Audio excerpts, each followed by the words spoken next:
ಸಿದ್ದರಾಮಯ್ಯ ಅವರು bus free ಮಾಡಿಕೊಟ್ಟವ್ರೆ.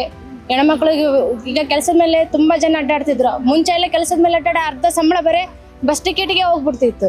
ಈಗ ಅದೇ ಉಳಿತಾಯ ಆಗಿ ಮಕ್ಕಳಿಗೆ ಎಜುಕೇಶನ್ಗೆ ಉಪಯೋಗ ಆಗೋ ತರ ಮಾಡ್ಕೊಟ್ಟಿದ್ದಾರೆ. ಮತ್ತೆ ಏನ ಎಮರ್ಜೆನ್ಸಿ ನನ್ನ ಮಗ ಆರಾಮಿರ್ಲಿಲ್ಲ, ತುಂಬಾ ಸತಿ ಬಳ್ಳಾರಿಗೆ ಹಾಸ್ಪಿಟಲ್ಗೆಲ್ಲ ಅಡ್ಡಾಡ್ಬೇಕಾಗಿತ್ತು. ಅವಾಗ ಬಹಳ ಅನುಕೂಲ ಆಯ್ತು ನಮಗೆ. ಅದೇ ನನ್ನ ಚಾರ್ಜಿನ ದುಡ್ಡು ನನ್ನ ಮಗಗೆ ಔಷಧಿಗೆ ಉಪಯೋಗ ಆಯ್ತು.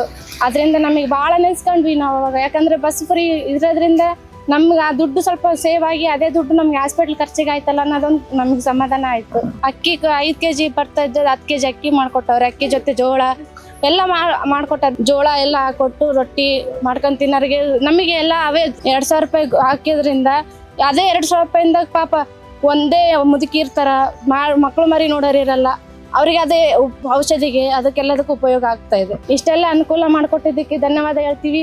ಮುಂದಿನ ದಿನಗಳಿಗೂ ಮತ್ತೆ ನಮ್ಮ ಕಾಂಗ್ರೆಸ್ ಪಕ್ಷನೇ ಬರಲಿ ಅಂತ ಹೇಳ್ತೀವಿ. ಮತ್ತೆ ಎಲ್ಲರ ಮಹಿಳಾ ಎಲ್ಲರೂ ಯಾವ್ದಾದ್ರು ಸಹ ಉಪಯೋಗ ಮಾಡ್ಕೊಂಡಾರೆ ಅವರೆಲ್ಲರೂ ಮತ್ತೆ ಸಪೋರ್ಟ್ ಮಾಡಲಿ ಸಿದ್ದರಾಮಯ್ಯನವ್ರಿಗೆ ಅಂತ ಹೇಳ್ತೀವಿ.